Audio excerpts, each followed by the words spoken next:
Hello everyone, welcome to our channel. इसका नाम है दी रियल नॉलेज और मैं आपका अपना विजय सर। ओके, तो जो आज हम बात करने जा रहे हैं मेनली ये वीडियो बन रहा है डिमांड पे। और ये वीडियो बन रहा है किसकी वजह से? ये है अपने सौरभ पांडे जी, केवीएंस आईएमए के, एंड सौरभ तिवारी से जो कि अपने एसजीआरआर के हैं। यस, यहीं पर। तो they have doubt on this sample paper, so we are discussing it total. Okay, so यहाँ पर सैम्पल पेपर है। सैम्पल पेपर से कह सकते हैं जो फॉर्मेट बनेगा पेपरों का, जो भी प्री बोर्ड्स हो गया लास्ट तक जो भी बनेगा वो इस फॉर्मेट में बनेगा। सीबीएसई ने प्रोवाइड किया है कि आप ऐसा फॉर्मेट बना के ऐसा फॉर्मेट से पेपर बनाइएगा। इसके अकॉर्डिंग क्वेश्चंस हो गया, नंबर्स हो गए, सारी चीज़ें। ओके, तो दे अलॉटेड द नंबर्स ऑल्सो, जो चैप्टर में कितने नंबर का आएगा, कितने क्या, ये सब कुछ भी बताया गया टोटल। तो स्टार्ट करते हैं। सबसे पहली चीज़ टाइमिंग का देखिएगा। सबसे पहले जो आगे लिखा गया है, जो इंस्ट्रक्शन जनरल, मैक्सिमम आपके 80 होंगे और आपका होगा 3 आवर्स का। सो यहाँ पर टोटल जो पहले कहा गया है, this question paper consist of 39 questions in 5 sections. यहाँ पर टोटल 39 क्वेश्चंस आएंगे जो 5 सेक्शन में डिस्ट्रीब्यूट होंगे। 39 क्वेश्चन सुन के डरिएगा मत। ओके, डरिएगा मत। ज़्यादा क्वेश्चन होना मतलब ये होता है कि आपको छोटे छोटे आंसर लिखने पड़ेंगे। अगर बड़ा आंसर है, कोई बड़ा क्वेश्चन है, जैसे कम होते हैं क्वेश्चन और मार्क्स ज़्यादा, तो आपको बहुत ज़्यादा लिखना पड़ता। तो यहाँ पर ये होगा कि 39 क्वेश्चन मतलब इनके पार्ट भी होंगे, तो आपको लिखना कम पड़ेगा। ठीक है, मतलब पॉइंट वाइज आप ज़्यादा लर्न कर सकते हैं। सेकंड, ये सारे देखिए सारे क्वेश्चंस कंपलसरी है। ओके, जिसमें से कह सकते हैं आप जो सेक्शन ए है वो होगा आपका ऑब्जेक्टिव टाइप क्वेश्चंस का, जिसमें टोटल 20 क्वेश्चंस आएंगे। ओके, आपको चूज करने पड़ेंगे ऑप्शन में से जो भी आपको सही लगता है। सेक्शन बी जो होगा वो होगा वेरी शॉर्ट आंसर्स, जो कि होंगे 6 क्वेश्चंस। ओके, और ये कितने मार्क्स के होंगे? 2 मार्क्स के होंगे। और इन्होंने इसमें मेंशन भी किया है कि आपको 30 to 50 वर्ड लिखने हैं। मैं फिर कहूंगा पैराग्राफ मत लिखिएगा, मार्क्स डिडक्ट होंगे। अगर आपने ज्यादा लिखा है तो मार्क्स कटेंगे। तो यहां पर आप कह सकते हैं जो 2 नंबर का क्वेश्चन है उसमें आप 3 से 4 पॉइंट लिख सकते हैं। मैं कहूंगा कि पॉइंट्स में लिखिएगा, वो ज्यादा बेटर है। सेक्शन सी, इसमें 7 शॉर्ट आंसर क्वेश्चंस आएंगे जो पर क्वेश्चन 3 मार्क्स का होगा। ओके, और इसमें जो लिमिट है वो लिखनी है आपको 50 to 80 वर्ड, मतलब 5 से 8 लाइन के बीच में। ध्यान रखिएगा इस चीज को। लास्ट में जो आपके लॉन्ग आंसर्स हैं, 3 आपके लॉन्ग आंसर्स के आएंगे, जिनका एक एक का होगा 5 मार्क्स का। और इसमें अगर आप कोई आंसर देते हैं तो ये होना चाहिए 80 to 120 वर्ड्स। और ये टोटल ग्रुप का मिला के बोल रहे हैं। अगर इसके कोई पार्ट भी आते हैं, सब पार्ट, जैसे 5 नंबर का एक क्वेश्चन है तो उसके सब पार्ट है, तो टोटल 80 से 120 वर्ड के बीच में होना चाहिए, means 80 to 12 lines. And last वाला कह सकते हैं, लास्ट वाला केस बेस्ड होता है, आप जानते हैं। ओके, लास्ट के 3 क्वेश्चन जो होंगे वो आपके केस बेस्ड होंगे। हर क्वेश्चन 4 नंबर का होगा, मतलब आपको कोई केस दिया जाएगा और आपको उसके अकॉर्डिंग आपको आंसर्स लिखने हैं। तो चेक करते हैं सबसे पहले वाला। तो यहां पर हम क्वेश्चन देख पा रहे हैं, सुनिएगा। The change in colour of the moist litmus paper in the given setup is due to.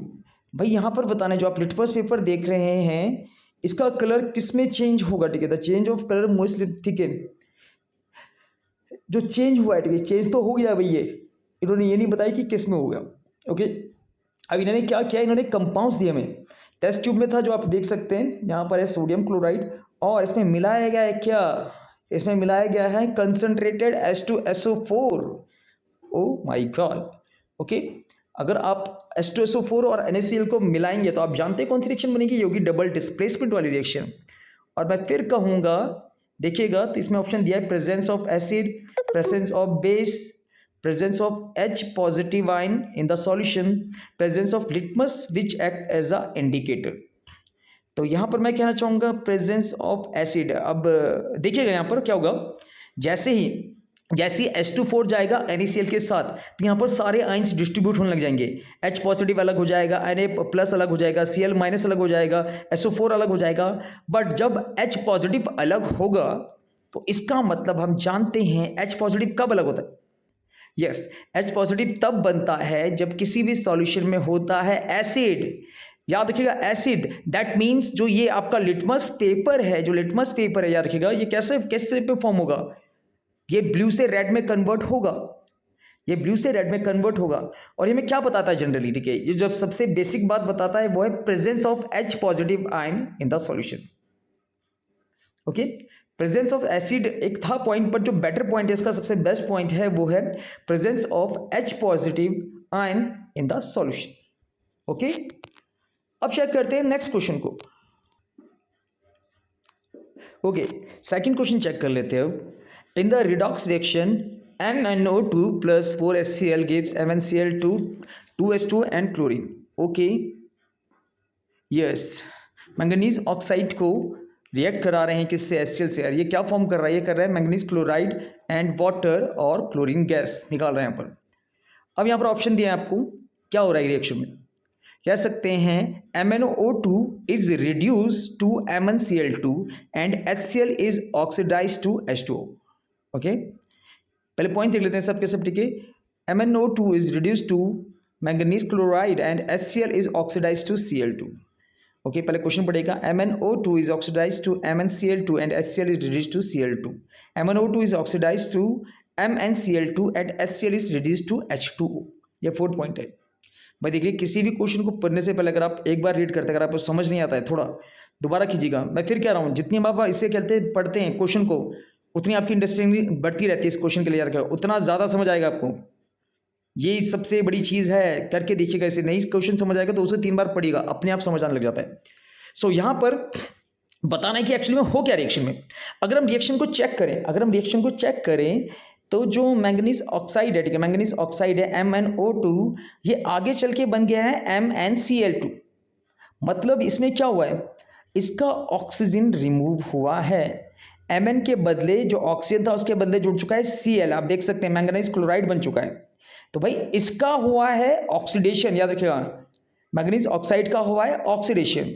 और अगर हम बात करें HCl की, HCl की, तो यहाँ पर H के साथ देखिएगा, HCl जो राइट साइड में, प्रोडक्ट साइड में, H के साथ Cl हट के ऑक्सीजन जुड़ गया, तो इसका हुआ है, याद रखिएगा, ऑक्सीडेशन।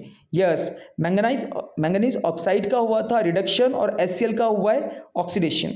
अब देखते हैं कि कौन सा पॉइंट इनमें सबसे सही था। पहला वाला कह रहा है कि मैंगनीज ऑक्साइड का रिडक्शन हुआ है, ठीक है, HCl is oxide to H2। Okay, ये सही लग रहा है। Manganese oxide is reduce to MnCl2। Okay, HCl is oxide to Cl2। Manganese oxide is oxide to MnCl2, HCl is reduce to Cl2। MnO2, ठीक है, नहीं देखिए हम, तो इसका जो सबसे बेस्ट ऑप्शन है वो है फर्स्ट वाला ही। ओके, मैंगनीज ऑक्साइड किस में रिड्यूस हुआ है, यस, MnCl2 में, और HCl ऑक्साइड हुआ है H2 में। तो पहला आपका होगा सही आंसर। चलिए अब थर्ड चेक करते हैं हम।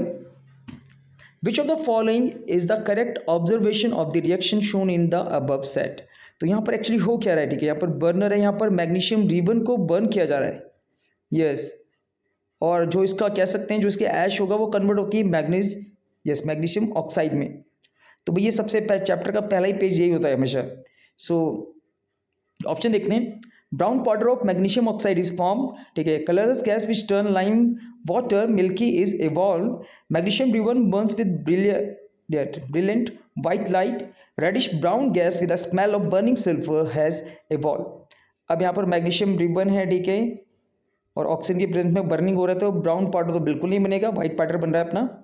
कलरलेस गैस भाई विच टर्न लाइम वाटर, ओके, आप जानते होंगे, ठीक है, लाइम वाटर को कौन टर्न कर देता है मिल्की, उसमें कौन सी गैस होती है वो, यस, CO2। कोई CO2 नहीं निकल रहा है यहाँ पर, ये गलत है। Magnesium ribbon Burns with brilliant white light, ऐसा होता है, ठीक है, ये होता है। चौथा भी देख लेते हैं, reddish brown gas with the smell of, नहीं, सल्फर तो है ही नहीं यहाँ पर, कोई है ही नहीं, ठीक है, यहाँ पर तो रेडिश ब्राउन गैस भी नहीं होती है वॉल। तो इसका होगा third point, magnesium ribbon Burns with the brilliant white light. हम जानते हैं, जैसे आपने देखा है ना पटाखों में फुलझड़ी जैसे जलती है, तो ऐसा ही कौन वर्क करता है, ऐसा ही जो आपका मैग्नीशियम रिबन होता है बर्न करता है in the presence of oxygen, ठीक है। तो इसका होगा सी। अब चेक कीजिएगा चौथा क्वेश्चन, ठीक है, with the reference of 4 gases CO2, CO, Cl2, O2, which one of the option in the table is correct। Okay, तो सबसे पहले क्या दिया है, CO को एसिडिक रखा है oxide, use in treatment of water, product of respiration, product of incomplete combustion. ठीक है, मैं आपको डायरेक्ट बताता हूँ इसमें क्या क्या चूज करना है। तो आप जानते हैं एसिडिक ऑक्साइड कौन होते हैं, याद रखिएगा। एसिडिक ऑक्साइड होते हैं non metals, non metal oxide, और बेसिक ऑक्साइड होते हैं मेटल ऑक्साइड। ओके, तो यहाँ पर नॉन मेटल ऑक्साइड कौन कौन है, CO2 CO, हाँ तो पहले ऑप्शन में आप देख सकते हैं, पहले में जो चारों हैं CO CO2 CO2 CO, चारों जो टोटल हैं ये क्या है, ये यस एसिडिक ऑक्साइड है। चलिए यहाँ पर तो खरे उतर चुके हैं। अब second, use in treatment of water. भाई यहाँ देखिएगा, अब यहाँ पर हमें मिल चुका है क्या, आप जानते हैं कि हम वाटर का ट्रीटमेंट किस लिए करते हैं, क्लीन किससे करते हैं, ये करते हैं हम क्लोरीन गैस से, यस क्लोरीन गैस से। तो इसका मतलब जो दोनों ऑक्सीजन वाले हैं लिखे गए यहाँ देख सकते हैं, यूजिंग ट्रीटमेंट ऑफ वाटर में जो लास्ट के 2 पॉइंट है वो अपने आप बाहर हो चुके हैं, मतलब पहले या दूसरे में से कोई सही होगा। चलिए अब तीसरा देख लेते हैं, प्रोडक्ट ऑफ रेस्पिरेशन।